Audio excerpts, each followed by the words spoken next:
Ooh, hello everyone, how's it going? Good evening, it's the Flying Pig here on Flying Pig United with another cheeky little United news video for you. How's it going, peeps? Great to see you all aboard the Bacon Express this evening. I've just woken up from a nap, but don't worry, we've done our research. We've got all the latest news and team news and everything for you for the game tomorrow, if it's to take place. We've got the latest on that too. But this is a preview for the Manchester United-Brentford game tomorrow, taking place from the Brentford Community Centre. And sounds like a fucking leisure centre, that one, doesn't it? Fucking Gordon Brittas popping up in the dugout. But either way, it's Man United v Brentford. I think it's the first time we've played in the league since like the 1940s. So it's a bit of a rare fixture. So looking forward to it if it takes place. But do us a favour at the start of this stream. Smash the like button on it. Give it a thumbs up. Also, give it a share on social media if you want. Share it out there to the world. Thank you very much, everyone who does that.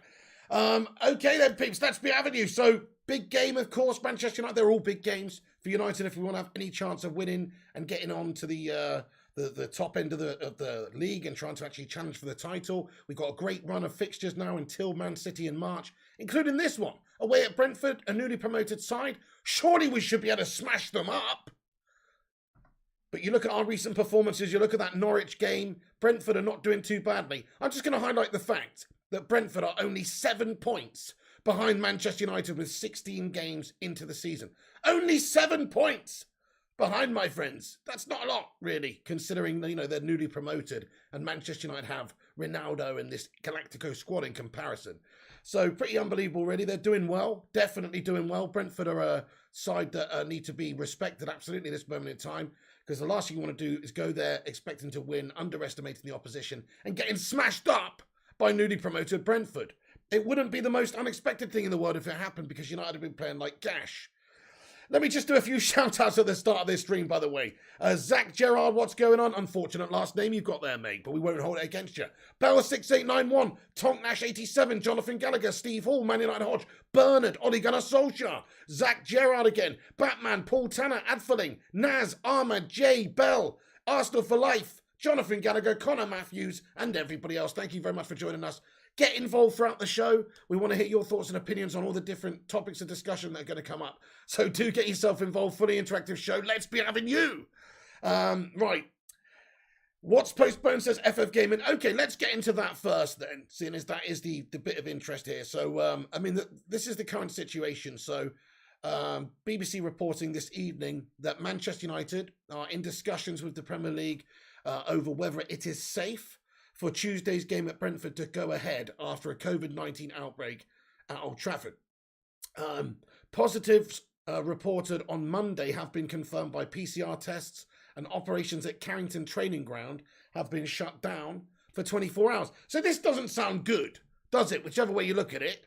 The club is concerned about infections and, you know, in disruption to other games as well if they don't do anything about it, and maybe a few more people get the virus, and then there's all possible problems and things that could occur. So what they wanted to do is nip it in the bud now if they can. But I think this is just going to be a common thing throughout the season. We've seen Tottenham be affected by it this last week and continue to do so. Man United probably will be affected by it now, with maybe a few possible games or fixtures having to be moved or postponed. We'll have to wait and see. I mean, we're expecting maybe something might come out tonight during this show from confirmation either from the Premier League or United in regards to tomorrow's game, but it also might be in the morning. Of course, they're going to let people know sooner rather than later whether the game is going to go ahead, because people will be making preparations for travel and all the rest of it. So, you know, it needs to be sorted out, and I'm sure it will be announced pretty soon, whether it's tonight or tomorrow morning. We'll let you guys know. But so there you go. United do have some positives. We don't have any confirmation on who's got the positive tests. If it's, you know, how many players, how many staff. We understand some players and some staff have tested positive for the virus. So we don't know who. There is some rumblings, maybe Matic, but who really knows? I mean, this is just sort of, you know, there's some information going around on social media and that kind of thing. But no confirmation just yet from the club, unless there has been confirmation in the last few moments. So Samuel Luckhurst from MEN has also just tweeted out, said that as of now, Man United are waiting for Premier League to inform them if the game against Brentford goes ahead tomorrow. So United are in discussion with the Premier League. Tonight they're talking to them, and this is the situation. I mean, Brentford boss Thomas Frank said that he is planning to play the game. So that's the situation. United said they're talking to the Premier League and, in quote, given cancellation of training and disruption to the squad and with the health of players and staff the priority, and that the team would not travel until a decision is made. All of Manchester United's players tested negative before Saturday's 1-0 victory over Norwich, by the way. But some positive tests were obviously had before training the next day. Brentford's Thomas Frank said that Arsenal's Arteta in calling the greater clarity from the Premier League over COVID-19 postponements. He said, I think it needs to be a significant amount of COVID cases before the game can be cancelled. But to be fair, I'm a little bit in doubt when it is enough, Frank said. If we can make it very clear what the rules are to cancel a game, that would be good. I think that's what we need to have at this moment, guys. It's a funny old world we're living in. And I think almost needs to be like a number here. If you've got 5 first-team players with COVID, you know, you've got to postpone these games, surely. But if you've got 1 or 2, it's just like having a substitute or an injury with a player with a flu or something. You know, that's it. They can't play, you know, you're just going to have to deal with it. But if it's half your bloody team, then of course it's going to be very, very difficult. Me personally, I personally think that you should actually have to field a side regardless, because there's just going to be too much disruption to the Premier League season otherwise. I'm not saying field a team of COVID people, of COVID zombies out there. No, I'm talking about just like you having to field, everybody gets massively tested and you're having to field players from the youth side, even if you have to. That's just the way it goes. You've got to use all your squad. And, you know, of course, I'm sure some extra provisions can be taken by the Premier League to allow some people maybe not selected in squads and things like that. You know, come on. This is a COVID world we're living in. So we've got to make some alterations and actually have some clear rules as to what games will go ahead. Otherwise, this is going to continue to be a complete grey area. You know, you have some teams having their games postponed, others teams not. We need a certain amount of players, you know, to have it before they postpone games, I think. So there you go. Of course, health and safety and all that, it's paramount. You don't want to go out there and allow the spread of this disease to just take place between all the players. Next thing you know, half the bloody league got it and football's locked down again. That is not what any of us want. I'll just ask you in the live chat, everybody, right now. Thank you very much for joining. What do you want to happen in this game? Do you want this to go ahead, or do you think it should be postponed? What do you think should happen in this one? Bear in mind that some of United players, we don't know how many just yet, have tested positive for corona, and also a few of the staff. If that's the case, then should this match really go ahead? United could be weakened as well, and there also could be a risk that, you know, some people haven't tested positive, but they actually are, and then they transmit it to their teammates or others or opposition players. Shazad Ahmed, mate, he says go ahead. Frank says go ahead. Stephen says go ahead. Adfling says go ahead. Mark says postpone. Tekken fan says postpone. Arsenal says go ahead. Play it, says Frank and Steve Hall. Fair enough. Most of you want it to go ahead. Listen, I want it to go ahead as well, absolutely. And I think it should go ahead. Even if we've got like 3 or 4 players out, we have a decent enough squad to be able to do it. You know, obviously only players who have stringent testing in the build-up to the game should be allowed to play and who test negative for it. Of course. So we don't want to be reckless about it. You don't just want to chuck a bunch of COVID bods on the pitch and let transmission occur. No. You want this to be a controlled thing. So absolutely everybody needs to be tested stringently before going into this game, and only players who are 100% clean should go into it. So, yeah, but that's for both sides. You know, if Manchester United have to field 1 or 2 youth players, we've got enough to deal with Brentford anyway. So I'm not too worried about it, guys. I hope this game's going to go ahead. I have a feeling that it will go ahead, because if it wasn't going to go ahead, I would have thought we'd have heard about it by around about now, because it's less than 24 hours away from the game. The club has been speaking with the Premier League. Like, surely there's got to be a decision reached pretty soon, so fans are not being put out even more so. So we have to wait and see what goes on there, you know. But we have to see. Also, Aston Villa, Gerrard confirmed. He said, a couple of staff members there, and a couple of players, mates, have tested positive for a virus. Now, that doesn't sound like him, but he's still a generic scouser. Either way, a couple of Aston Villa staff and players have tested positive. Also, I think Brighton head coach Graham Potter came out and said, "You're beautiful." He said 3 or 4 players have tested positive at the club. Their game against Tottenham was postponed on Sunday, of course, after an outbreak in the Spurs squad. So it's all kicking off, guys. This is absolutely gastastic. I'm not looking forward to it, to be fair. No way. Sorry. Sorry, my phone just picked up me trying to ask a question. It thought I said, absolutely gas station. Anyway, random. Excuse me. So basically, yes, we're just waiting to see what happens, Pete, but I'm thinking it's going to go ahead. We'll wait and see. We'll let you know what goes on in the time being. So we've got a statement from the club. Manchester United club statement is as follows. Let me see. Is it this one? No, that's not it. Is it this one? No, that's not it. Preview for you there. No, this is the club statement. Let me just read it out then. So Manchester United can confirm that following PCR test confirmation of yesterday's positive LFT COVID-19 cases among the first team staff and players, the decision has been made to close down first team operations at the Carrington training complex for 24 hours to minimise the risk of any further infection. Individuals who tested positive are isolating per Premier League protocols, so no mention of who that is. Given cancellation of training and the disruption to the squad, and with the health of players and staff the priority, the club is in discussion with the Premier League whether it's safe for Tuesday's fixture against Brentford to continue, both from a COVID infection and player preparation perspective. Team and staff travel to London will be deferred pending the result of that discussion. So, yeah, so as of right now, the team not travelling to London just yet. We got another update here from Luckhurst. Thank you very much for getting in. It says Premier League. So Manchester United notified the Premier League of the cases yesterday and have already held discussion about possible postponement today. But as of now, they're waiting for the Premier League to inform them if the game goes ahead tomorrow night. That's the current situation. We might hear about that during this show.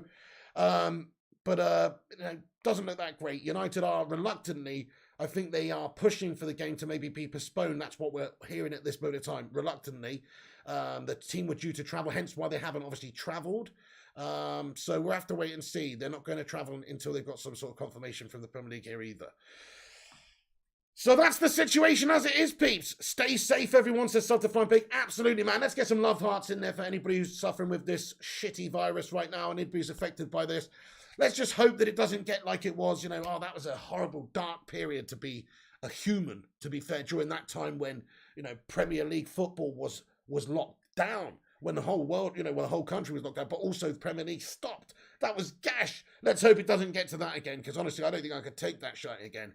So let's hope that doesn't happen. Let's hope that this is managed properly now, and they have to put some sort of provisions in place. I think if they decide that a set number of first team players who have got the virus, then that game can be postponed and played at a later date. But unless it's like 5 or 6 people, I think that the game should have to go ahead and that you should have to use your squad of fully fit and available players. Yes, Stewie Pope says, I hope the game doesn't get cancelled. Absolutely, mate. You kept us all hanging there, says Bell691. You what? Naz says, pray for Lindelof. Absolutely there, Naz. We haven't heard anything bad about Victor Lindelof. Ralph Rangnick said after the game that it was likely from a collision and he just had a shallow breathing or something. And, but he seemed absolutely fine afterward, had lots of tests from the medical team, and he was absolutely fine. So he actually might be in contention for the game, but I haven't actually heard anything bad about Victor Lindelof since then. So get in there, Lindo. Right, okay. It's not been cancelled, says UK Memes. Not yet, it hasn't. UK Memes, you're absolutely right, yes. We're expecting that. Well, I don't know. I mean, let's see what you guys think. Do you think it'll play? Do you think we'll play it, or do you think it'll be postponed? Play or postpone? Have a vote in the live chat, everyone. Let us know what you think. Play the under-23, says Luke Cooper. Exactly. All clubs should have to sort of honour these fixtures. Otherwise, there's just going to be too much upheaval for the rest of the league. Must play, says cancel. Frank says play. Postpone, says Uncaged Squid. Play, says Nicholas Boosterleo. Play, says Charlie Adfering Batman. Okay, so most of you think it's going to be played. Luke Cooper and Ahmed says postponed. It's a 50-50 at this moment in time, isn't it? It depends on many things. It depends on how many positive tests that Manchester United have brought back. Because we don't know just yet. We have to wait and see how many players it actually is. If it's 2, then I don't think it's going to be a problem. If it's 10, then of course the game may well be postponed. We've seen what's happened with Tottenham's fixtures recently. Okay, here we go. Now we have another little update here. So lack of decision on tomorrow's game. Bad for the travelling fans. Man United informed yesterday, of course, about the tests and awaiting confirmation from PCR. So that's all we've really got right now, really. We're waiting confirmation from the Premier League whether or not Manchester United's game's going ahead. So we'll keep you up to date. Could be announced this evening because obviously travelling fans will be completely left in the dark right now about what to do. I don't know whether they should be making their way there. It's a slightly earlier fixture as well, this one, 7:30 p.m. kickoff. So, right, okay. So that's the situation with all the COVID business with Manchester United and players being out. We don't know which players yet, but we'll keep you up to date when that information comes out. So let's get into the preview. Come on, United, we're going to smash up Brentford, lads and lasses. Let's be having you if it does take place. But if it does take place, let's talk about the game. So United on the back of a decent few wins in the Premier League. Good form now as shown in the Premier League, finally. Ragnick has come in here and he has he's sort of got the results.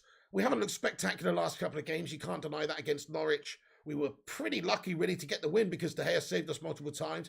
And against Young Boys, we weren't the most inspiring either. But before that, against Crystal Palace, we looked good. I'm thinking this could be a good game of football for United to get right at them with the gegenpress and try and really attack them, make a statement. The last game against Norwich was poor in that sense, another away from home game. This one's taking place at the Brentford Community Centre, so we've got to pop down there and do it in their backyard. We haven't played there. This is a new stadium for all of these players playing in this team. So it's just a new environment. Whether that's a good thing or bad thing, I don't think it really matters. But definitely a tough game because Brentford are 10th in the league right now. They're doing absolute bits. They've got 20 points. That's only 7 points behind Manchester United, who are in 5th place.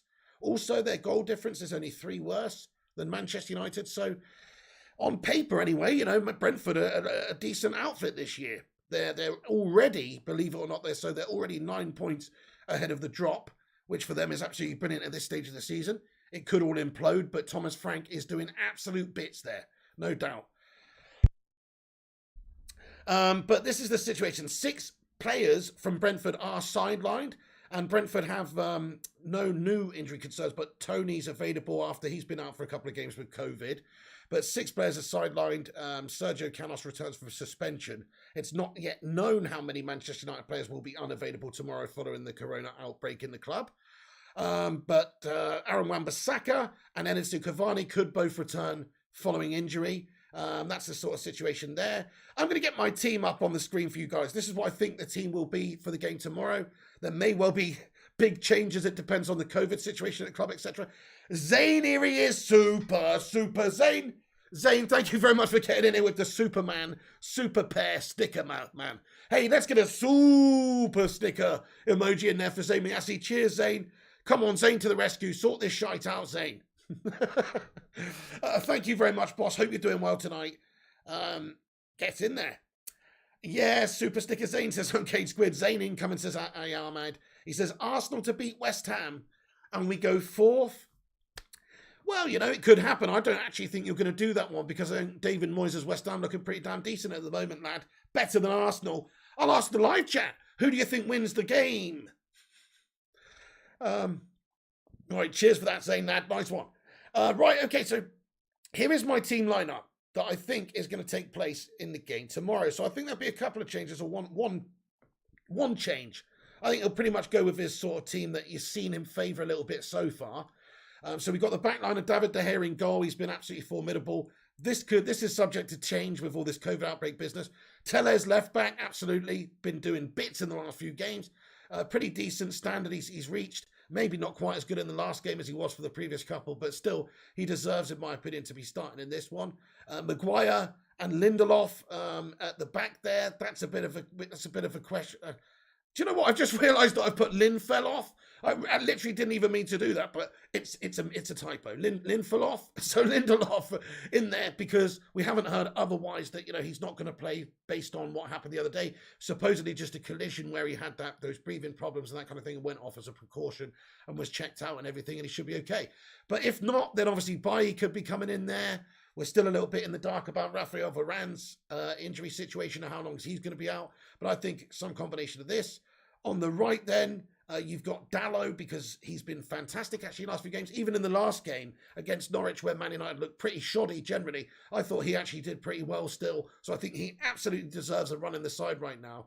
Wan-Bissaka, he's the spider, he's defensive, he's dependable, but he's lacking in certain key areas in terms of going forward. He's still a fantastic player for me, and I still think overall he's the better defender. But I think Dalot deserves it just based on form, which is what I want to see our teams picked on. Then the midfield position, you're looking at Fred and McTominay, probably again. They did pretty decent, I suppose, last few games overall. They've not done too badly. I think we need a lot more at United, but right now we don't have anything more. So we've got either Matic or McTominay. Matic may have the virus. That's what we've heard. That's a possibility. That's only one of the players that we've got any decent sort of rumour about or anything. So we don't know that for sure, but he might have it. Fred McTominay is probably going to be a midfield duo that you see. They're obviously more mobile. They can cover that ground. Bruno and Sancho as well in a 4-2-2-2 formation. This is what I've gone for. It may well not be. It could be a 4-2-3-1. We're away from home. Could be something else. But just in terms of what we're thinking Rangnick's going to be doing going forward with a bit of gegenpress, Accione, with those wing-backs overlapping, getting forward.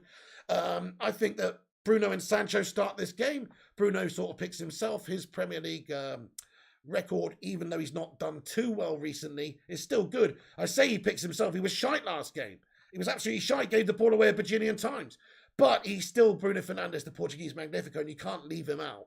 And in terms of statistics, he's been pretty impressive. He's created, Premier League chances created so far in the 21-22 season. So this season, we're not talking about last season where he's absolutely amazing and smashing up Kevin De Bruyne's stats, or the 6 months before that after he signed where he's smashing everyone up. No, we're talking about this season where he's kind of been more average compared to his high standard that he's previously set.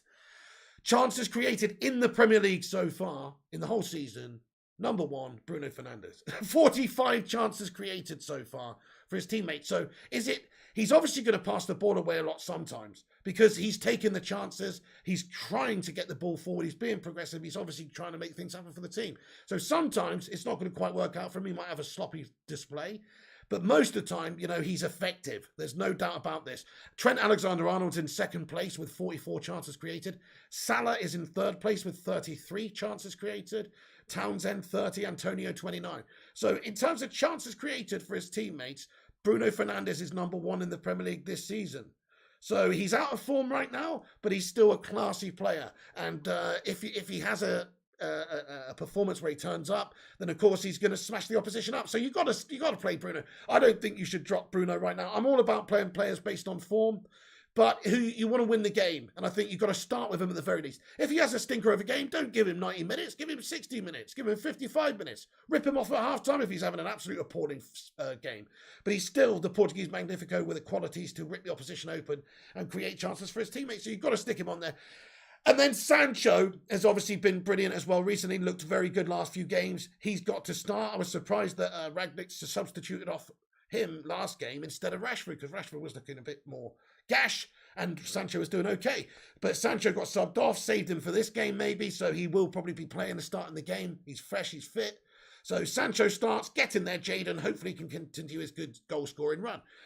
Ronaldo and Greenwood up top, baby. So Greenwood coming into the side. I think Rashford, based on performances over the last 3 or 4 games, probably should make way for Greenwood in this game, because Greenwood's done all right coming from the bench. He did get an assist coming from the bench in a previous game that Rangnick's brought him on in. And I think he's just, he's chomping at the bit for a chance. Whereas Rashford, he's had a lot of games recently. He could do with a little rest, actually. He's coming back from injury. He could do with a rest in this game anyway. You've still got him on the bench if you need him. What a substitute to have. But I would start Greenwood personally up top there alongside Cristiano Ronaldo, who obviously picks himself too. I'll ask you the question, though, in the live chat, guys. Have your vote right now, just between Mason Greenwood and Marcus Rashford. So if you could start either one of those guys for the game tomorrow, who would you like to see starting up in the lineup for Manchester United, Greenwood or Rashford? For me, I think Greenwood just about deserves to get the nod.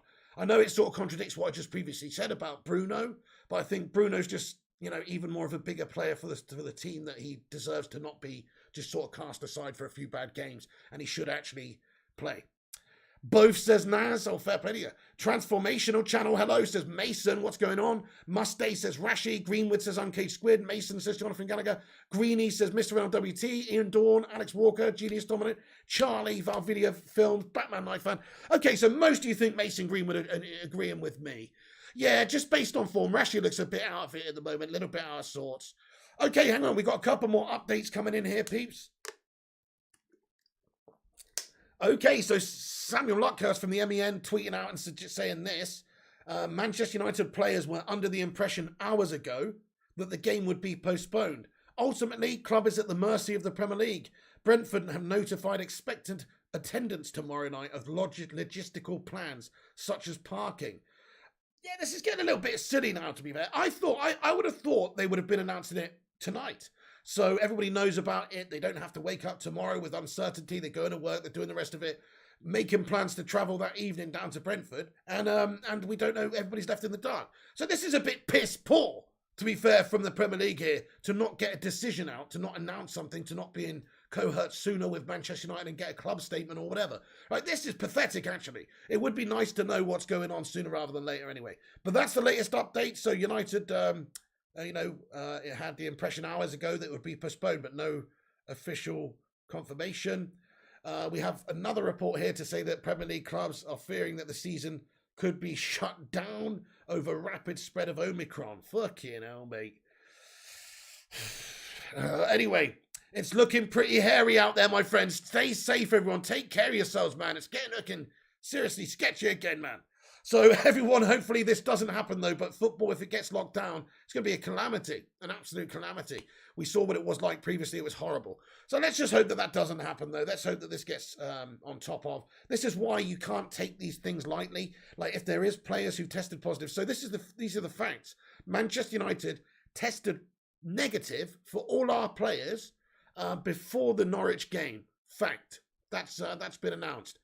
But after the game, the next morning, on Sunday morning, we had a few positive tests. So you're always going to get some, whether it's, players' wives or friends or staff, or whoever they're meeting, or it's actually transmission during the games.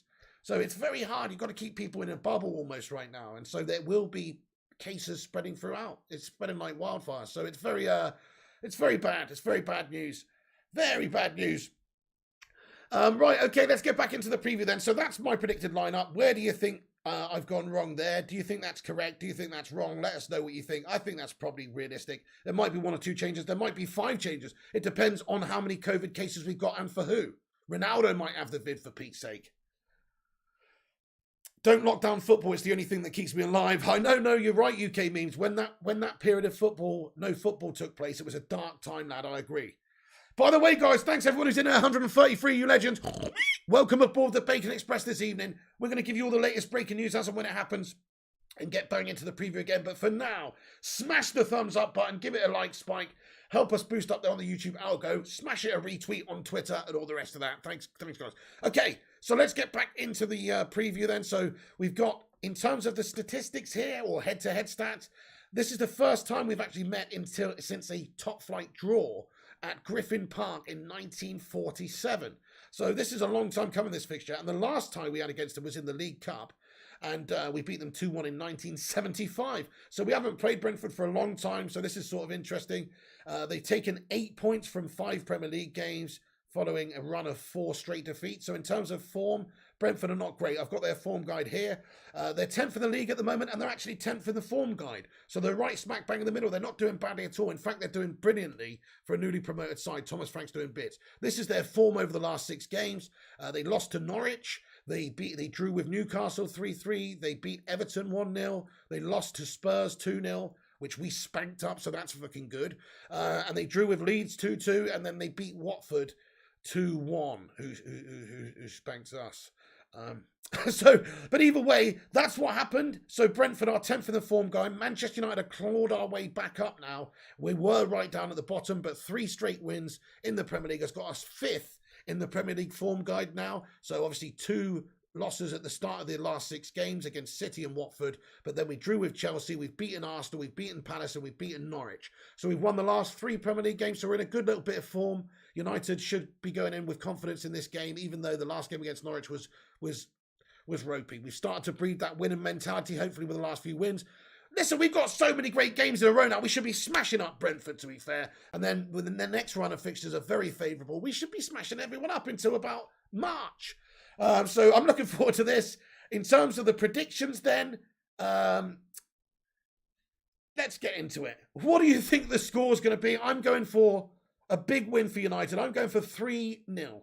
I'm going for 3-0 to United. I think we'll be far too strong for them. You look at some of the recent fixtures, like I say, we've been doing well. They've not been doing so well. United going there, the point to prove. We know we've got a good run of fixtures and we have to count on these, capitalise on these games to get the points because we're not reliant to get them in the run-in at the end of the season.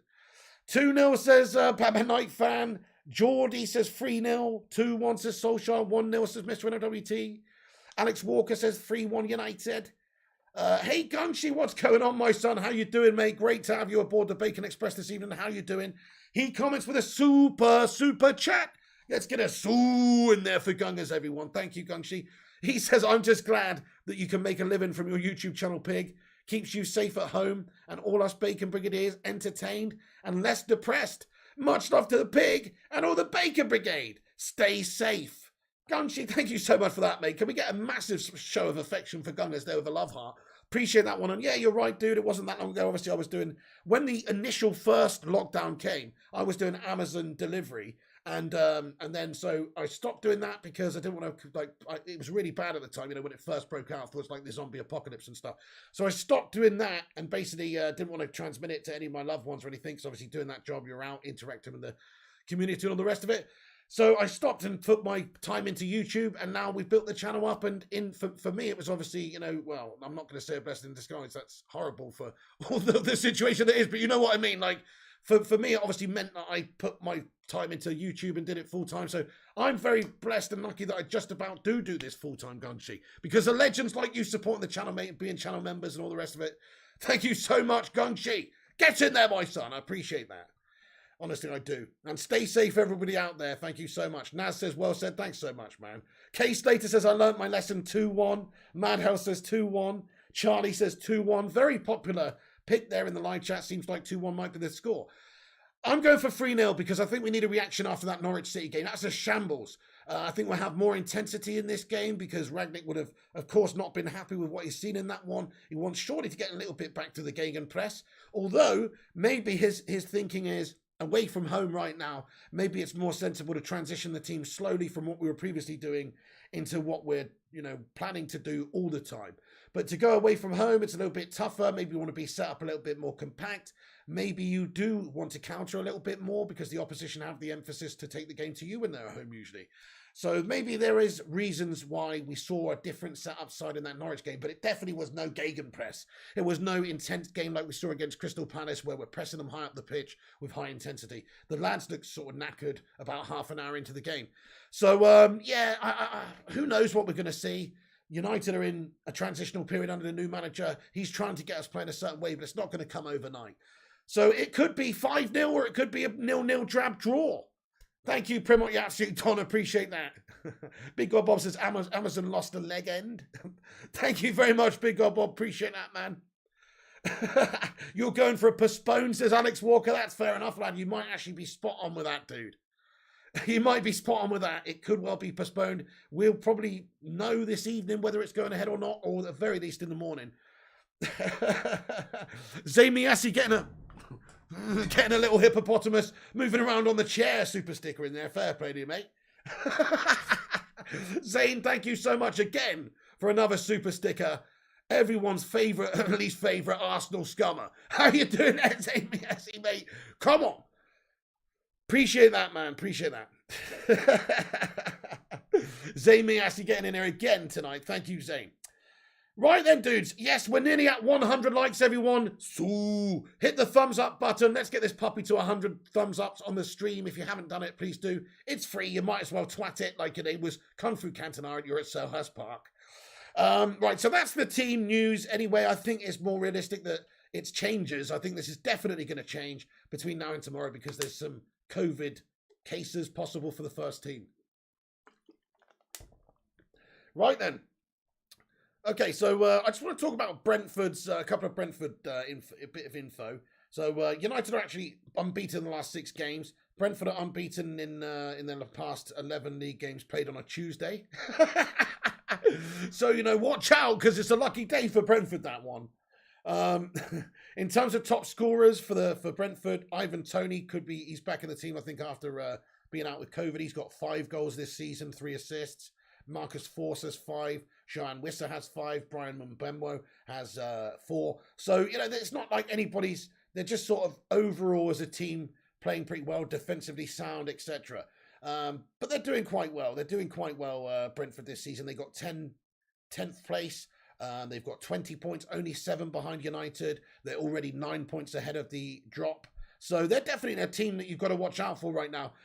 Kay Slater is absolutely right. We don't want to underestimate them like we did with Norwich. I thought we were honestly going to see a reaction in that Norwich game, expecting a whipping against the bottom of the table side. But it didn't pan out like that. Dean Smith's obviously got them a bit more organised, and we're still far away from being where we should be. And so it was much more even affair. And in the end, we're probably fortunate to scrape the win. So right to be reluctant on this one, but I'm still going for 3-0.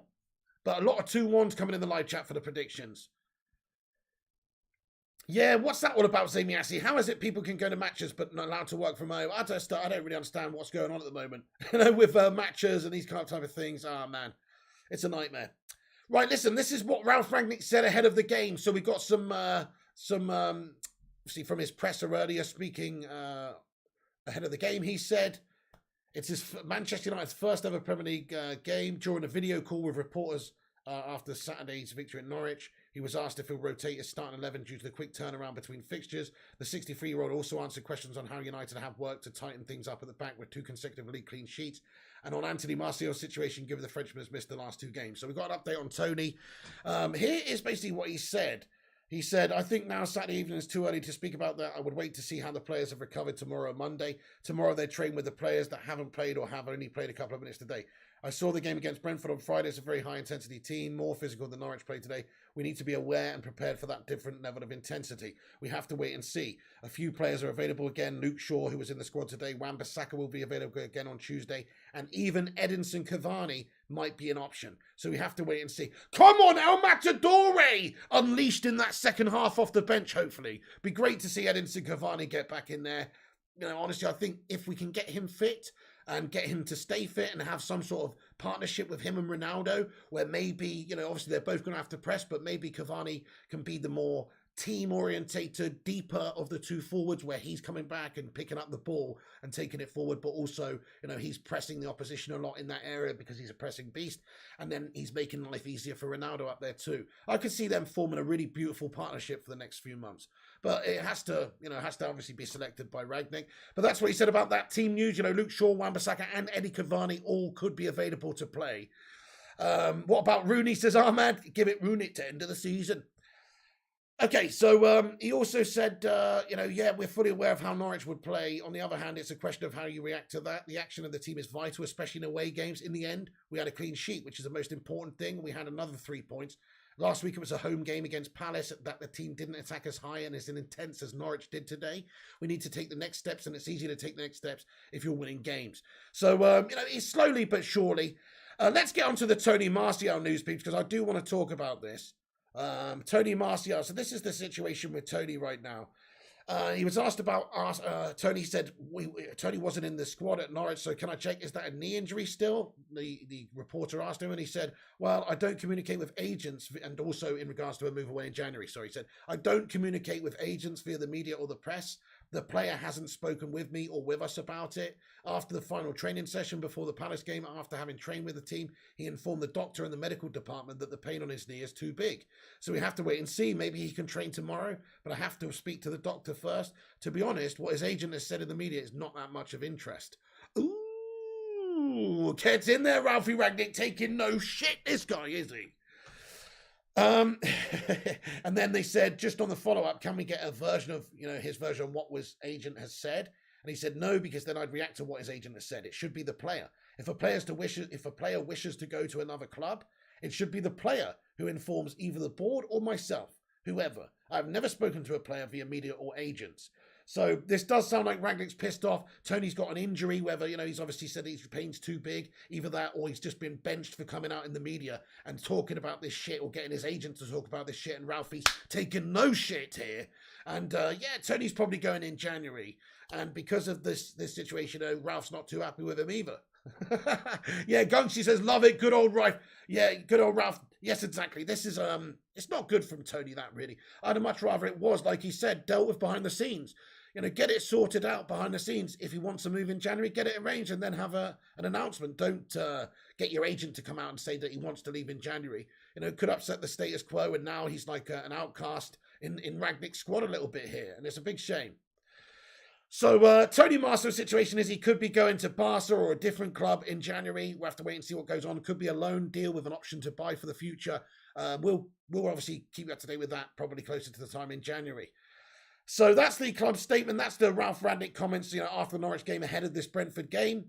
So we've got some stats here for Ronaldo, by the way, talking about Cristiano. Hopefully he's not one of the players that's affected. I want to see him come in. He still delivered the other day against Norwich, took his penalty, wasn't the sharpest throughout the rest of the game, but I'm expecting a reaction from him again today, tomorrow, if the game is played. Ronaldo, since joining Man United, we've got some stats for you. 13 Premier League appearances, 7 goals, 2 assists. Pretty damn good, especially considering United have been struggling during that period, and he's been sort of feeding off scraps at the top of the pitch. Let's be fair, he hasn't exactly had the best service throughout the last 10 or 12 games that he's been here, or 13 appearances. In terms of and 2 assists as well, you know, Ronaldo doing bits. Let's get a cheeky little Saul in there for Ronaldo. He's absolutely the GOAT. Hopefully he can come in tomorrow and have a big, big game. Maybe get a hat-trick, something like that. I'm feeling that. I'm feeling a Ronaldo hat-trick tomorrow. I'm going 3-0 Cristiano hat-trick. That's my prediction. Saul. Champions League appearances so far for United. 5, 6 goals. What? This guy's the fucking GOAT. He's already got 5 Champions League appearances for United, 6 goals, 13 appearances in the Prem, 7 goals, 2 assists. You know, if you have this guy on your side, you've always got a chance. He is truly the clutch GOAT, and we are very lucky to have him back, even at 36 years of age. He doesn't play or move or seem like a 36-year-old in terms of, you know, his fitness levels. He can still tear around for the best part of the 90 minutes of the game like he's a 26-year-old. So we're very lucky to have this guy for the next year or so. If we can get the team all firing around him, and with him, and, you know, being a cohesive team and playing good gegenpress attacking football, I think Ronaldo's going to do absolute bits and score a shit ton of goals this season. So we've talked about this. He's had 13 appearances so far in the Premier League. I want to know how many goals you think Ronaldo gets in the Premier League this season. Let me know in the live chat. So he's had 13 appearances in the Premier League so far, 7 goals.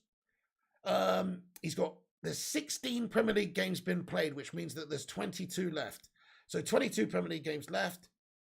How many goals could he add to that? I think he could easily get 25 goals this season. That means he would have to score another 18 in a potential 22. I could see it happening. It would be tough, but let's aim high. I'm saying 25 Premier League goals for Cristiano Ronaldo come the end of the season. That's right, because this new system is going to be more attacking. There's going to be more emphasis on attack and moving it forward quickly. If Ronaldo stays fit, he's going to get hopefully more joy in this new Rangnick era and have chances galore for the rest of the season. And he's such a great finisher. I'm sure he'll pick up nearly a goal a game anyway.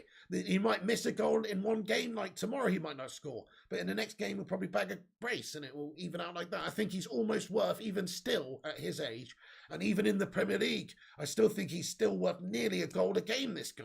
Maybe not quite, but I still think he's right up there in terms of being able to score goals. 25 if he gets service, says Batman Night Fan. 18 Prem goals for Ronaldo this season, in my opinion, but 33 goals in all comps, says Ryan. That would be pretty sweet. Yeah, I like that. Hey, get in there, Solskjaer 1999. Come on. We're going to party like it's 1999 this season, lad. So, no, thank you, he says. Train the brain. Hey, Solskjaer 1999, thank you very much for being a member for 1 year. Come on. Get in there. Thank you so much, man. Everybody get a cheeky little love out in there for Solskjaer. He supported this channel as a member for a whole goddamn year. That is amazing, mate. Thank you so much. Bacon and Egg Brigade as well. What a legend. Thank you so much, Solskjaer99. I really appreciate that, dude. Get your favourite emoji in there for him. So anyway, I just wanted to highlight those stats for Cristiano Ronaldo to say that he is just an absolute GOAT still, and he probably will continue to score ridiculous amounts of goals. 6 goals in 5 Champions League appearances so far for us. You know, he's got to play in all as many games as you can get him to play this season. Oh, nice. Look at that. Solskjaer sent a bundle of luxury Christmas hampers to Carrington for key Man United staff as a surprise. What a fucking legend, the baby-faced assassin. He's still sending gifts to people at your club. What an absolute hero. Love that guy. Absolutely love that guy. Anyway, right, okay, listen, so that's basically the preview for the game in terms of when it's going to be, when we know about when it's taking place. Could be in the next few minutes, or it could be tomorrow, but certainly tomorrow morning is surely the latest that they'll announce whether or not this game is going ahead or not, because people need to make arrangements for travel. I'm still expecting it to be tonight, but we'll wait and see. Then we have got some other United news and transfer stuff to get into in a few minutes' time, which I will do. But before I do, I'm going to get into the live chat. Let's have a cheeky little Q&A about the game. Get your thoughts and opinions in about the Brentford fixture. How do you think we should approach it? Do you think we should start? All the rest of it. Get your thoughts and opinions in there. Hit the like button. By the way, if you're new to this channel, we got 142 legends in it right now. If you are new, do us a massive favor. Hit that subscribe button. We're on our way to 50,000 subscribers. Hopefully, we can get there by the end of the year. So if you're new to the channel, smash that subscribe button. It's free. Okay, Sandy Marietta thinks Brentford 0, Man United 3. I'm going for the same thing as well, my man. Hey, the gaming sim, what's good, my mate? He says, hey, and Archie Gilbert as well. What's going on, dudes? Matata United, the last one, Ollie out. Ahmed Mohammed, I won't be streaming tonight, mate. I don't know if you can tell, I've got a bit of a hoarse voice. I've got a bit of a sore throat, and, I did obviously those couple of streams earlier. No big deal, but I think it's just best I take the night off tonight and get back at it tomorrow, to be fair. I've been a bit under the weather the last 48 hours, so I'm just gonna rest up, chill my boots, and get back at it tomorrow after this stream tonight. Hey, Mike Kennedy, lad. Thank you, Michael Kennedy, for getting in here with a highlighted member comment. Another legend who supported this channel for over a year. Come on! Let's get a hashtag 13 months for Michael Kennedy, or Mikey Kennedy. Thank you so much. He says, it's refreshing, a United channel with no agenda. It's not strictly true, Mike Kennedy. I mean, I do have a Harry Maguire out agenda. I think he can't stand the fridge, the slab. Get him out! It might be great for England and all the rest of it, but he's not up to United standards. I hope Ralph Rangnick drops this prick tomorrow. I do have an agenda against the slab. AKA Oddbod Jr. Hey, no, thank you so much, Michael Kennedy. You're right, mate. I've got my own personal thoughts and opinions, so I'm not pushing anything. I've got no interest in getting, clicks for sensationalist shite. Simple as that. I'll give you just my thoughts and honest opinions in a no clickbait, no bullshit way. I really appreciate that, Mike Kennedy. Thank you so much. But I do have my own agendas in terms of, disliking certain players, wanting to try and make other people realise that Harry Maguire's not good enough for Manchester United. So in some ways, it's not 100% accurate. Mike Kennedy, thank you so much for that, boss. Let's get a Saul in there for the 13-month member legend. Get in there, my son. 105 likes. Thank you, Rush Marno, and thank you for all the updates throughout the show as well. What an absolute hero. Really appreciate that one. Get in there. Absolute legend. Okay then. So back into the live chat. Let's see what you guys have got to say for yourselves. Maguire in the bin, says A. Ahmed. Hey, Hypervenarian says, just tuned in. So is it off or on? Still don't know, mate. The latest is that Manchester United are awaiting official confirmation from the Premier League. They've been in discussion with them since as long as yesterday, where they informed them they had positive tests from the Sunday morning. And they're just sort of waiting confirmation as to whether or not the game's going to go ahead. I think that at this stage, because it's been so long, it's more likely that it goes ahead. Plus, we don't know if it's a huge amount of people, from Manchester United's playing staff that has actually been affected. Lynette Giggs, how you doing tonight there? Comments, Brentford manager Thomas, pre-match interview, wow. He's very confident of beating us. Hey, he's doing really well right now. Like we said, he's only 7 points behind. Brentford are in 10th. They've only got a goal difference of -3 goals less than us. That is pretty fantastic for a newly promoted team when you consider they're going up against United, which is squad is about £1 bajillion. So, they'll be quietly confident. They're actually doing okay. They've got some scalps already this season. So United really should not underestimate them. I'm still going 3-0 though. But United shouldn't underestimate them. Thank you, Lynette. Do your own thing and the right people will support you. Thank you, Robin. You're a top man. Speaking of which, Ted Zavala has been a member of this channel for 24 months. That's 2 goddamn years. Teddy, thank you so much, man. Come on. That's fucking amazing. 2 years for supporting this channel, mate. I really appreciate that. Bacon and Egg Brigade legend. Come on. Guys, let's get a hashtag Ted for president in the live chat. I really appreciate that, Mr. Zavala. That is insane. Sup, homies. Great to see you in here, Ted. I hope you're having a good night. Thank you so much for being a 2-year member, man. I love these highlighted member comments that YouTube brought in, man. It's a nice little touch. Thank you, Ted. Absolute hero. Oh, shit! Zayn Miyasi getting in here with a 44.99er. RKO out of nowhere. Zayn Miyasi, holy shite, man. He says, Pig, United will win, you will play rubbish, and Ronaldo will score. That's how you will play the whole season. Suits me, Zayn. It's better than playing like Arsene Holland's Gash and losing multiple games in a row all the time. He says, while Martinelli, Saka, Smith Rowe will kick ass. Also, Ramsdale, best English goalkeeper since David Seaman. David Seaman and Gabriel, the Brazilian Tony Adams. Do you mean the Brazilian Tony Adams in the sense that he plays like he's pissed out of his head, Zane? Like he plays like he's a full-fledged alcoholic necking vodka shots before the game kicks off? Is that what you mean? Hey, Zayn Miyasi, first of all, thank you very much for the 44.99 super chat. That's pretty awesome, guys. Let's get a super chat emoji in there for those 2 goals against Arsenal at Old Trafford as well. But Zayn, I appreciate that one, man. Thank you very much. Hey, look, Ramsdale's a very good keeper. I actually think Henderson might be just better though, if he was actually given game time. If he could go out on loan to a different team and play, I think he would probably be in line for playing in the England team. Hang on, isn't Ramsdale fucking Welsh anyway? Hang on, I've forgotten.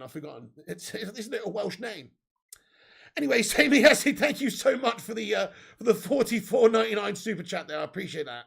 David Seaman was a great goalkeeper, and Ramsdale is a decent goalkeeper, but you don't want to put him in the same breath as Seaman yet.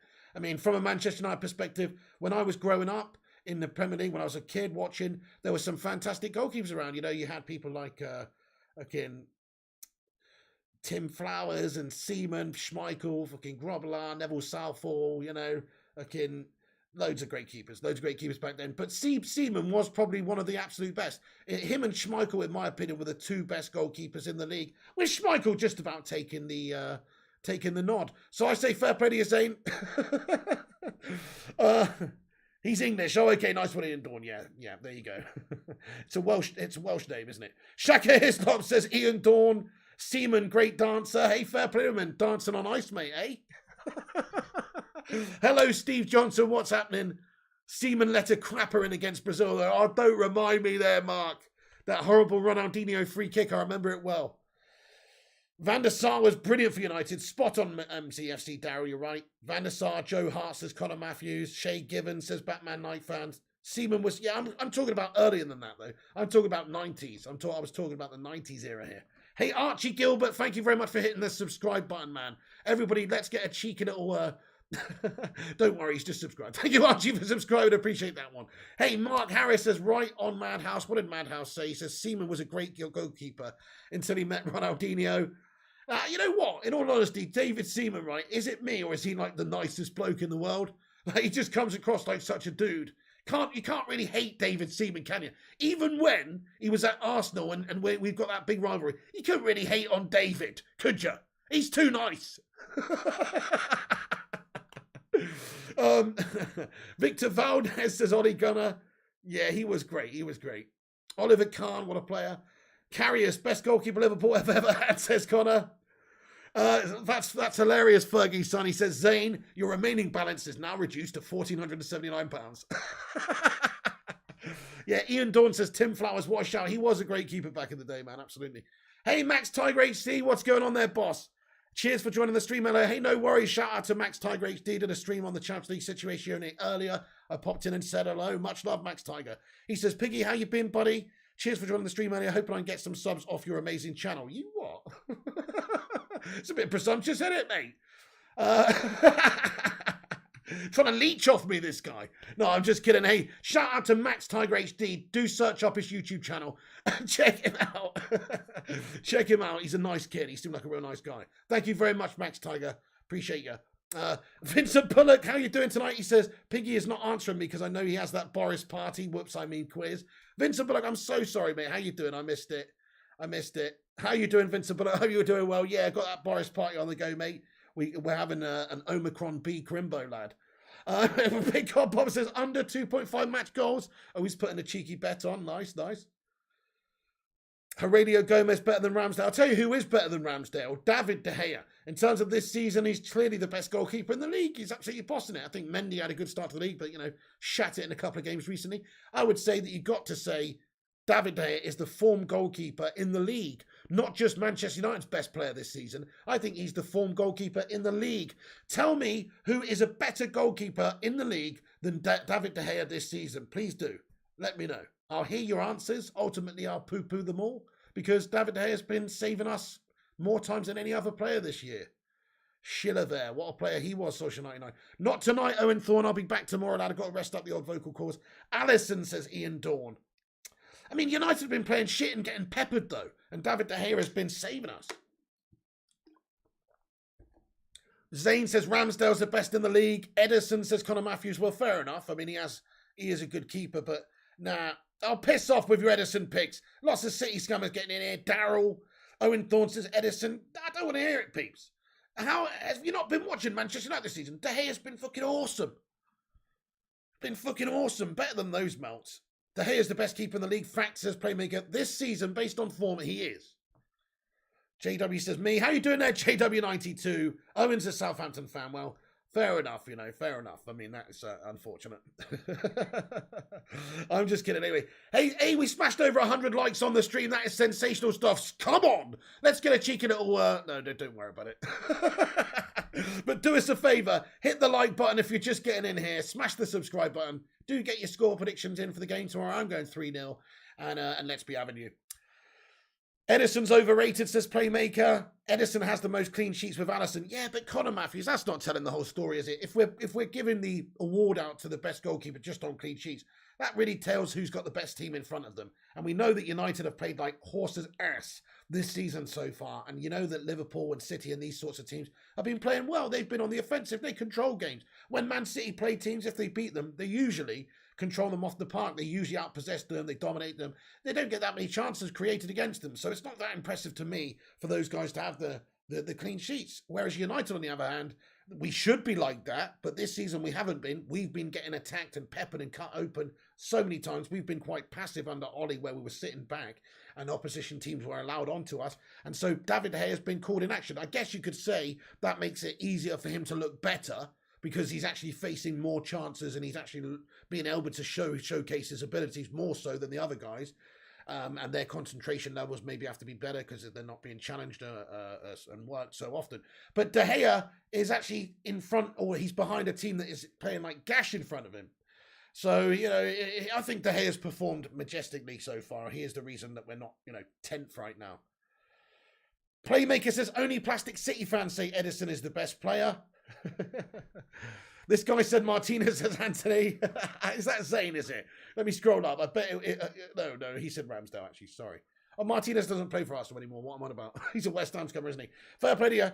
Did the same get postponed, says Anthony. Yes. No. Not yet, mate. We'll have to wait and see. Dude. But it's possible. Oh, sorry, Aston Villa. I always get Aston Villa and West Ham mixed up, don't I? Because they play in the Claret. That's why. But anyway, he's a fucking Villa scummer, not a West Ham scummer. Yeah, absolutely. Manchester United versus Brentford at this moment in time is not postponed. We haven't heard any confirmation from the Premier League. We're just awaiting that. Here's an update. Oh, shit. It's cancelled. It is postponed. Guys. It's cancelled. Pretty sure it's cancelled. Wait a second. Hang on, we got James Ducker from The Telegraph reporting this a few minutes ago. Manchester United reluctantly... Oh, no, it hasn't been cancelled. Sorry, I misread it. Sorry, guys. No, sorry, I misread it. Sorry. Manchester United reluctantly want their Premier League match with Brentford on Tuesday to be cancelled after COVID outbreak forced the club to close their training ground, threw their preparations into disarray and sparked fresh concerns over a wave of new cases. So this is an update from The Telegraph tonight. I misread it. I apologise, guys. It is not confirmed officially yet from the Premier League that... I'm sorry. It's not confirmed for the Premier League yet that it has been postponed. So, yeah, there you go.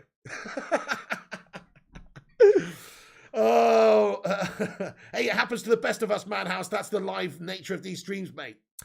I have got my facts right. You know what the case is after the end of it, don't you? Because I've just clarified it with you, you melt.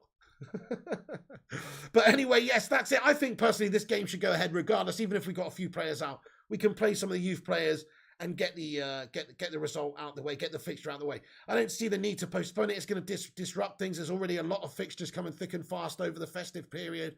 It's not going to help us in the long term to have to play some of these fixtures later. I know, Batman. Hey, Lauren McLeod, how are you doing tonight? I hope you're doing well. Thanks for joining us. Thank you very much for joining us. So the source here is, well, this is Telegraph, James Ducker, that he's come out with this and said that United want the game to be called off. Reluctantly, Manchester United want their Premier League match to be called off. So we actually spoke about that a few hours ago anyway. That was the feeling around Manchester United, is that they wanted the game to be called off. That's why they hadn't travelled, because Carrington was shut down for 24 hours as well. So the preparations for the game from United's perspective have really not been normal or ideal. So from their point of view, they probably would like to replay it. And also there's that uncertainty about travelling down there. So we just have to wait and see. Thank you, Madhouse. The cow jumped over the moon, says Primot. Source, trust me, bro. Yeah, bit of bro. No, well, no, listen, that's we haven't got a source to say the game's postponed yet. As far as we know right now, it's underway. So that is the latest. Okay, right. I've got a little bit more news to get into, peeps. So let's talk about this. So we've got a few things to talk about other than the game tomorrow. But if that news does come out during the show, then we will give it to you. But so this is the plan. Man United are planning to focus on sales in January and see if there's an opportunity to sign a midfielder at a good price. This is via Fabrizio Romano.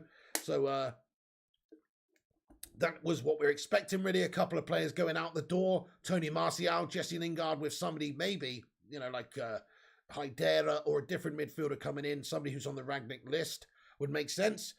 So just wanted to mention that. That's the current situation there. I'm expected to United to dip into the January window for a midfielder and sell a couple of our want-away players. Next bit of news here. So this is Sergio Aguero, Barcelona's former Man City striker, set to announce retirement on Wednesday. He's set to announce his retirement, obviously, after he had those heart problems. Chest discomfort. He was hospitalised in a game for Barca this season. I mean, let's get some love hearts in there for this ex-City scummer. Fair play to him, man. He's a great player. He'll go down as a Premier League great. He scored 427 goals in 786 games throughout his career. He's definitely one of the Premier League's best strikers. I don't want to, obviously he's a City scummer, but I just wanted to mention it because it's sad when any player has to stop playing because of a heart condition or problems like that. I guess in the sense that he's kind of lucky that it happened to him when he was 33 and not 23. Or, Fabrice Muamba was like 28 or something. I'm not quite sure. But, he's lucky that he had a really great career before he's had to hang up his boots. And he's lucky that he's come out of it, of course, with his life. But, obviously there are things in life that are more important than football. And he's got to retire, unfortunately. So there you go. Any City scummers who love Aguero, your man is hanging his boots up. There you go. Okay, Diogo Dalot is by far Mourinho's favourite. Jose very keen on Manchester United player in January. So Roma are fifth in Serie A? They're having a bit of a stinker at this moment in time. The links with Roma will not go away at this moment. So Dalot is looking really good under Rangnick. There's no chance he leaves, I don't think, because he's actually playing him and he's getting good stuff out of Dalot. Dalot, even in the last game, looked good. He should start again tomorrow if the game goes ahead. Dalot's looked good. I don't think we should load him out, but apparently Jose Mourinho has a very big interest in Dalot. So we'll have to wait and see what happens there. He's a favourite of Jose Mourinho. Obviously got those Portuguese vibes. We've got a little bit more information on Frankie de Jong. So Frankie de Jong's father has been quoted as saying, talking to the media, he said, Bayern or United, the weather is horrible there. I know that. Barca need the money and a great offer for Frankie could help, but I don't see that happening. However, the best 5 European clubs have called for him.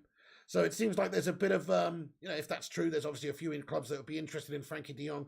Barcelona are 1.4 billion in the hole. They need to make some changes, also need to strengthen other areas this season now as well. Memphis Depay's injured too. So they need to get a forward in there. They're looking to redistribute some of their money through other positions in the squad, but also cash some of that money in from players that they can get off their books who are on huge money and they paid big money for and are worth big money that they can cash in on. So Frankie de Jong's definitely one of those. United would do well to get him. Smash a 1 in the live chat if you would like to see Frankie de Jong at United. Smash a 2 if you think, no, we should get somebody else. I think we should because he is a top-class player. You could maybe see a Donny-Frankie combo for both club and country if Donny can step up and start not being a complete melt. Let's hope so, if he can take some opportunities, if he's given opportunities, to be fair, as well. But, yeah, Martial possibly going in the opposite direction because they do need a forward player now. So it's all looking like it could be a bit of a perfect storm, this. Imagine if United just managed to pull off Frankie de Jong in the January window. That sounded wrong, didn't it?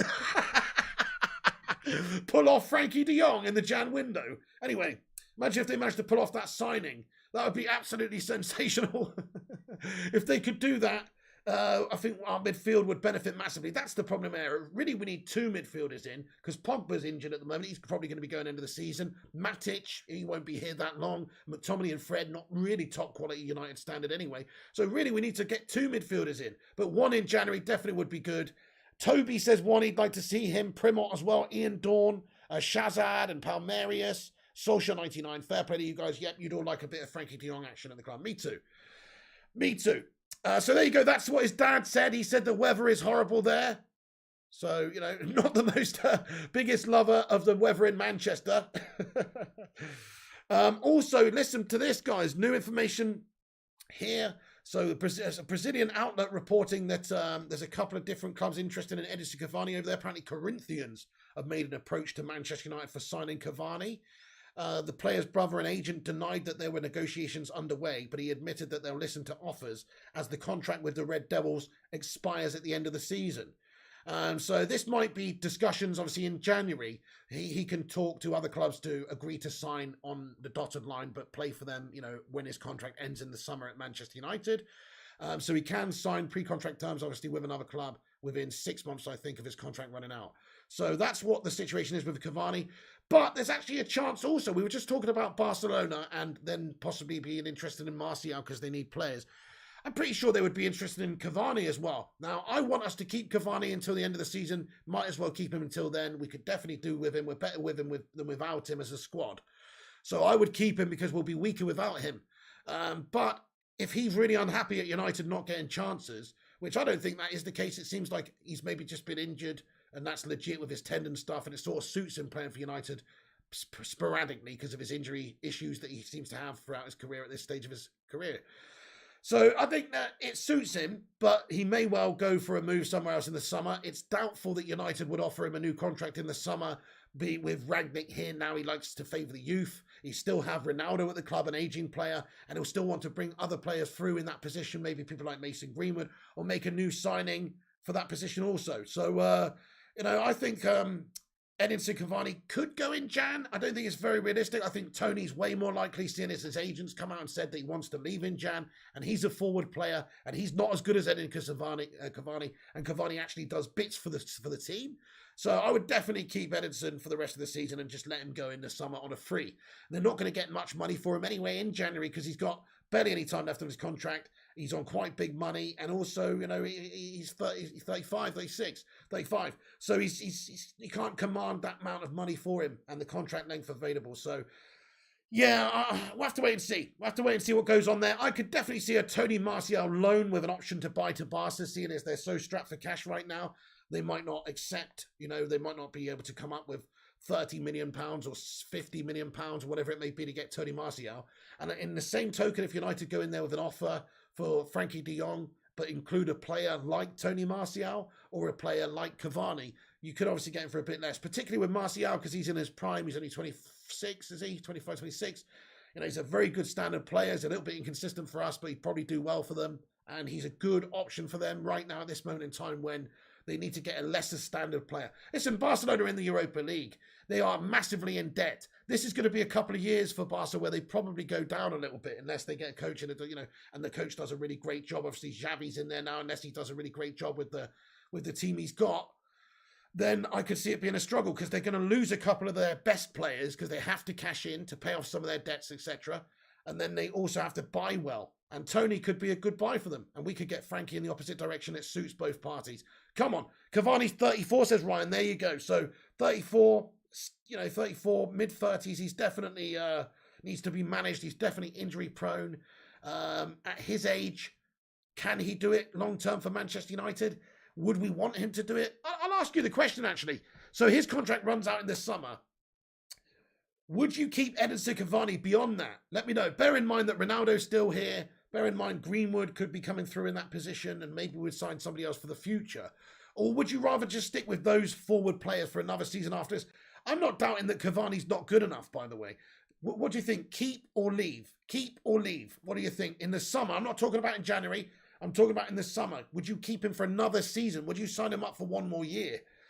Maybe the squad would be better, but then you're halting the progression of one player in the future who could maybe play in that position.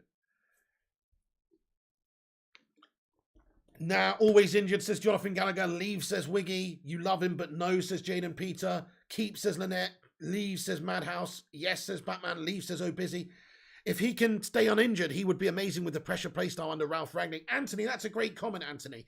You're spot on. Some may even say that his style of play makes a lot more sense for United's team than Ronaldo's, just because it's a more natural aspect of his game, that high-intensity press. You know, he does drop deep and get hold of the ball as well. He's in the opposition's faces. He's winning the ball back. He's strong in the air also, you know, physically strong too. So he is definitely a very good player to have in the Ralph Rangnick system.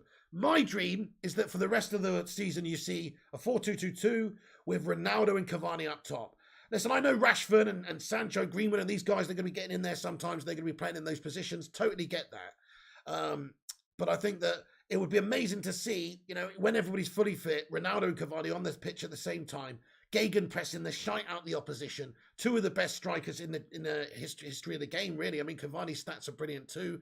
The only thing, obviously, that he hasn't got is as many trophies or anything as Cristiano Ronaldo, but still, in terms of goals for club and country over the last decade or so, Cavani's one of the top strikers in the world. So two of those guys, bags of experience, still bags of intensity, huge passion, huge drive and ambition to win. Yeah, these guys are what it's all about. These are top-class players. Cavani is one of the best signings we've ever made, in all honesty, only because he was nothing. We paid money up front, of course, a little bit of money for agent fees, signing on fee, wages are high, I'm sure.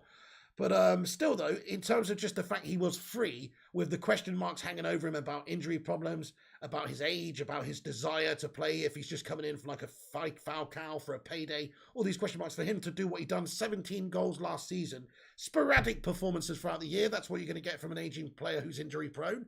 But still, one of the best signings we made because he was free. Pretty amazing. What a player. What a player. Big player for us last season, scored some epic goals. Right, I'm going to get this team off the chat there, get the live chat back.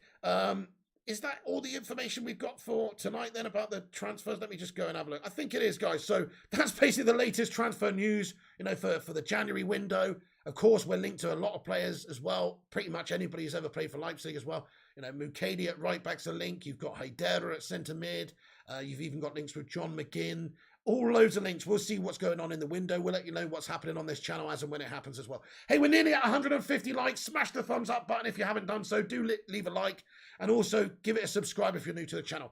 I'm going to get into the chat now. We're going to have a Q&A session at the end of this stream. Thanks for joining. Smash the like. Have your say. Now's the time.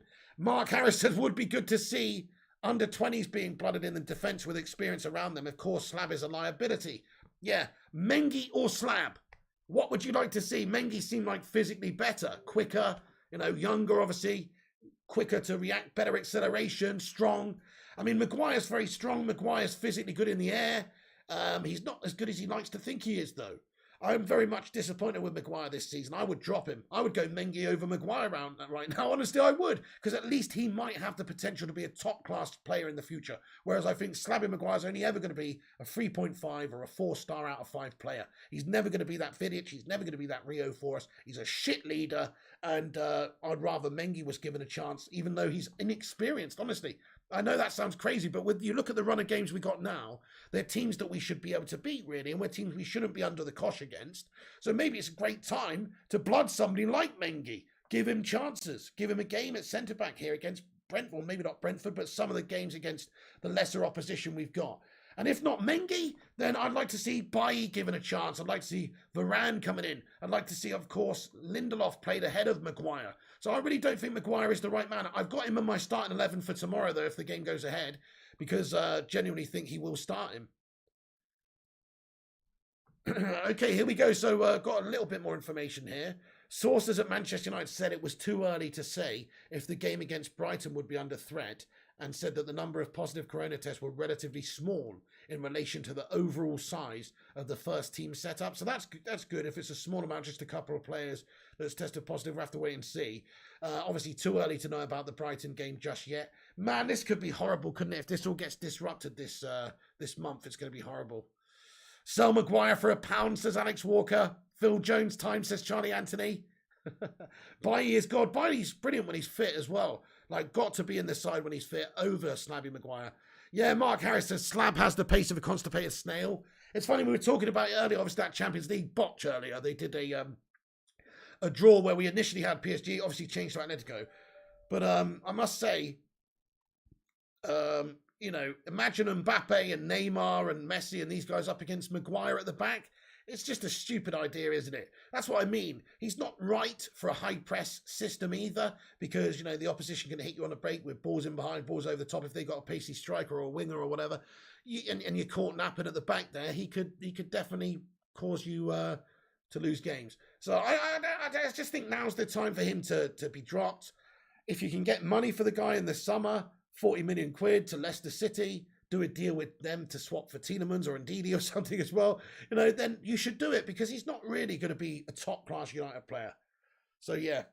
Slab has the pace of a snail. Arsenal can't score, says Steve Johnson.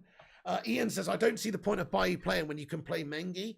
Fair point. Yeah, that's a fair point. Well, Bailly's more experienced. Bailly's super good, isn't he? I think that's the point. Mengi's unproven to the top level, whereas Bailly, you'd have more faith putting him in there just because he's more experienced. But you know what? Mengi does look very good, and if you're good enough, you're old enough. And it shouldn't be about that. I mean, you look at Mason Greenwood, sometimes we look to Mason Greenwood off the bench or even starting in games as to be one of the players to actually make things happen for us. And he's a 19-year-old kid. Plays Zidane. Iqbal says Naz. Yeah, that would be cool as well. Seems like a great young talented player. I wonder if Rangnick will give some opportunities to youngsters. What do you think about Maguire's acceleration, says Eric? What acceleration, dude? What acceleration, man? Man. Batman Knife says, I'd rather play Jones tomorrow night. Anthony says, is Lindelof injured now? I don't think so, you know. So he had tests after that previous Norwich game, and apparently he was given the all clear by the Man United medical staff, and it was just from a collision, apparently, and he had a shortness of breath. So we'll have to just wait and see about that. But maybe they'll drop him just as a precaution. But apparently not. He's not out injured, apparently. Mikato says, I want to see United play free at the back. Bissaka, Bailly, Telles. Matic, Bruno, midfield. Bissaka, Bailly, and Telles. Fair enough. I mean, only one of those is actually a centre-back. But fair enough. Fair enough. I see what you're saying. Bailly has a mistake in oh no, you just mean on the wings, do you? With random centre-back. I don't know. Bailly has a mistake in him every game he plays, does he, in Dawn? I'm not so sure about that. I think if you look at his last couple of performances, he's been solid as a damn rock. He hasn't really put a foot wrong. Whereas Maguire, every game this season, he's made an error. You know, I'm not so sure about Bailly recently. Okay, what's your centre-back pairing? We've talked about this a lot recently, but it's a good topic. If you could choose from all the centre-backs we got, including Phil Jones and Mengi and everybody that's here, even Twanzebe, let's just use Twanzebe as well, because Twanzebe is a Man United player, even though he's not here. But who is your centre-back pairing going forward? For me, I would give it to Bailly and Varane. Varane, with his world-class pedigree and is already proven to be probably the most solid defender for United this season. When he's played and his fitness issues are a concern, I'd say Bailly and Varane. Varane and Lindelof, says Ian Dawn. Hey, Gunch Leone says Bailly and Varane. I like your style. Rush Mono says we've got 138 likes. Get in there. We're nearly at 150. Smash the like. Cheers, Rushy. Varane 100% with question mark, says Jonathan. Yeah, got to be Varane. He's the first name on that centre-back team sheet. And then next to him, I would go with Bailly because it's good pace. He's good physically. He can cover the distances. You know, he's quick. He's physical. He's good in the air. He's strong. Those two together would be good. The only problem is it's sick note FC then, isn't it? You're relying on two players who are injury prone. But for me, if they're both fit, they should both start. Varane and Lindelof. Varane and Bailly, says Nanette. Varane and Lindelof, says Anthony. Varane, Bailly all day, says Ahmad. Bailly and Varane, says Solskjaer. Lindelof and Varane, says Batman. Lindelof has a great range of passing, Jaden Peter. Totally agree with that. Eric says Varane, obviously, and probably Maguire for his pace and leadership skills. Love that. You're 139. Thank you, Steve Johnson. There's not going to be any FIFA later, Flying Pig fan. I've actually got a bit of a hoarse throat at the moment. Got a sore throat and just not very well over the last 48 hours. So I'm just going to take it easy tonight, man. Have the night off FIFA. Sorry to disappoint anybody, but I will be back at it tomorrow. And, but yeah, I'm shattered as well because I've had a weird body clock in the last 24 hours. I'm shattered. Lindelof, one of the only players that can play long passes as well. It's a fair point. If you look at the two centre-backs we've got right now, generally, Maguire and Lindelof, they're both good ball-playing defenders. Like, they can ping those balls around. They do have a good range of passing, both of them, to be fair. I think Lindelof is a little better, in my opinion, but Maguire still is very comfortable on the ball, has good passing abilities for a centre-back. So that's true. Bailly is not that player. He's more of a limited defender, but great stopper, great physical defender. And Varane is very, very good all round. So, I still think Varane and Bailly would do the job. We need to get GTA back, says Flying Pig fan. It will happen soon, mate. I've just been very busy recently, but it will happen soon. We'll definitely get on it. I want to play the new, remastered or whatever they called it, version of the Vice City and San Andreas as well. How about we bring back Johnny Evans and Smalling for January and have them in a triple pivot with Phil Jones? Hi for Venerian, I like your style. It wouldn't do that much worse than what we've done so far with our centre-back pairing, lad. Get Amazon to deliver you a new controller. Absolutely, Jane and Peter. I'm just going to pop down Smith's tomorrow, mate.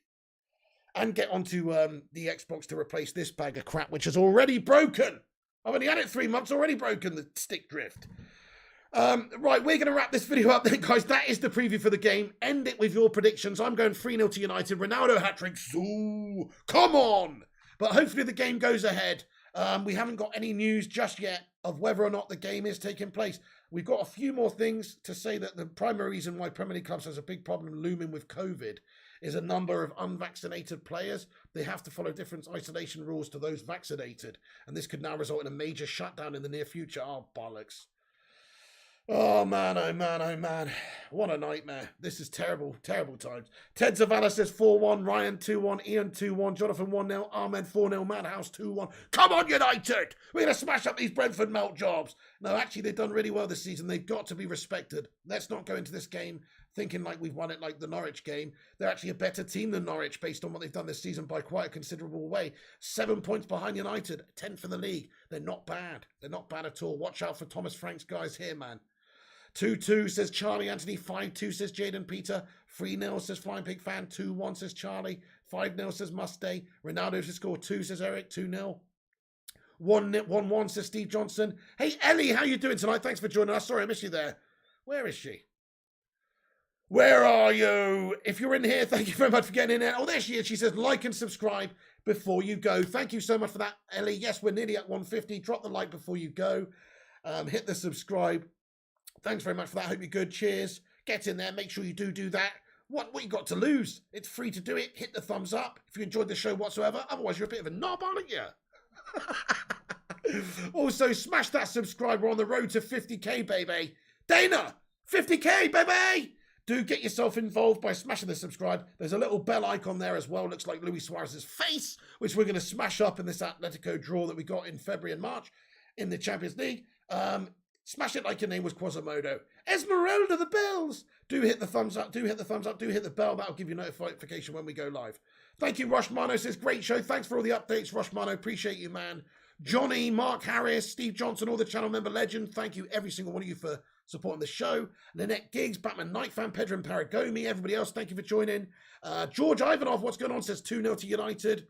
Oh yes, I know, Rupert, there isn't going to be any FIFA tonight, but there will be back tomorrow with the Roy Keane SBC and Icon Pack. Absolutely, Rupert. Tomorrow we'll be back. Primot says 11-1 to United. Daniel Malinkov says 1-2. You want Ronaldo to score a free kick? It has been a while, Ryan. Yeah, he's not got the most accuracy in terms of that. Thank you, Ellie. She says, legendary Bacon Brigade, best channel on YouTube. So, thank you so much, Ellie. I really appreciate that. Have a great night. Thanks for getting in here. One of the legendary mods. Appreciate you, and legendary long-time channel members. Let's go. Batman Night Fan, AR Man, Ryan, Naz, Nut as well. Thank you, Nut, says smash the bell thing. Nut, how you doing, mate? Haven't seen you for a little bit. How the devil are you, lad? Come on, let's be having you. Great to see you, mate. I hope you're doing well. What's your prediction for the game, Nut? Fantastic to have you aboard the Bacon Express tonight. Come on. Good night, Kay Slater as well, and Jonathan Gallagher, Ellie, Jade, Naz, Mark Harris. Thank you so much. Big God Bob says, breaking news, even COVID don't want to get Maguire or Jones. Well, I was staying on this stream a little bit longer because I figured it makes sense that the Premier League or Manchester United would maybe announce that the game will either be going ahead or will be postponed. I thought they would have done that tonight, so people aren't sort of making these plans. You know, they know where they stand before they wake up tomorrow morning. But I guess it will probably be in the morning that we find out the confirmation whether it takes place or whether it doesn't. Maybe it's just taking place, and that's why they haven't said anything, because, yeah, they've just decided behind closed doors that it's going ahead. But as we understand it, lots of reports coming out from various sources, you know, that United are pushing to get the game postponed, and they've been in dialogue with the Premier League, and they're just waiting for confirmation. So I have to wait and see. But we'll keep you up to date with what's going on, guys. Thanks for watching. Thanks for being a part of the show. Wiggy as well, one of the legends. Big God Bob. Ryan, Nut, Mustay, Gungshi, of course. Have a great day, mate, over in Taiwan. Atkins21 with a £1 super chat at the end of the stream. Get in there, Atkins21. Sue. Let's get a cheeky little Sue in there for Atkins. Thank you, boss. Eddie's Football Waffle as well. Have a great night. Shout out to Eddie's Football Waffle, man. An absolute legend. In fact, let's give a little shout out to Eddie's Football Waffle because he's close to 100 subscribers, I think, man. Let me just go and find his channel. He's a top man. I was watching his video about Rangnick and the reaction to the Norwich game here. Here we go. His waffle number 4. I was going to put it in the live chat, guys, and pin it to the top of the chat for a sec. Everyone, go check out Eddie's new video. Show him some love. It's quite funny, actually. It's got lots of funny edits and humour throughout. Go check it out, man. Eddie Go2, thank you so much for being a legend of the channel, mate. One of the great hosts of this channel, too. He'll be back on Friday for a chat about the Brighton game. Not gaming tonight, David MacArthur. Sorry, bro. I'm going to chill out and have a bath. But there you go. There's Eddie's channel at the top. Go check out his new vid. Go smash a like on his vid and subscribe to him. Help him get to 100 subs. You know, like how no Manchester United fan on Twitter should have less than 100 followers because it's such a greatly supported club around the world. Well, no Bacon Brigade streamer should have less than 100 subscribers because this is such a fucking great community. So go show your support. Much love, Eddie. Everybody else as well. Thanks for watching. Steve Johnson, Eddie, Madhouse, Jade, Rushy, Ellie, Gungshi, Batman, Lynette Giggs. That's it from me. Thanks for watching. Come on, United. We're going to smash up Brentford so long as it does take place. Oh, wow. Just before I go, La Liga have announced a new €4.9 billion TV deal from 22-23 season. Holy shit. Fair play. Wow. Anyway, wow. Okay, just to end things there then, guys. Thank you so much for tuning in and getting involved. Hit the like. Come back after this video is finished. I want to hear your predictions for the game. Come back and get your score predictions in the not live comments. Also, come back and get your starting lineups in the comment section after the game too. Cheers, Ackman says Jones and Maguire are my centre backs. Respect, probably better than some of the guff we've had. Oh no, Maguire's in there. You what? Thanks, guys. That's it from me. Have a great night. Come on, United. We're going to smash them up. I'll see you. What time's the game? It's 7:30, isn't it? Yeah. So we'll be getting started at 7 p.m. tomorrow for the watch along. Do tune in. That's if it takes place. If it doesn't, and we find out that in the morning, you know, there's several COVID positive players at Manchester United, etc., and they've asked for the Premier League to postpone it, and it has been postponed, we'll jump on and let you know in the morning, you know, what the deal is. So thanks for tuning in. I'll see you later. Take it easy, guys. Jay as well, Eddie, Ryan, Ahmed, Steve Hall, Steve Johnson, all the rest of you, all the members, all the mods, everybody else. Thanks for watching. This is Big. I'm out of here. Take it easy, guys. Come on, United! So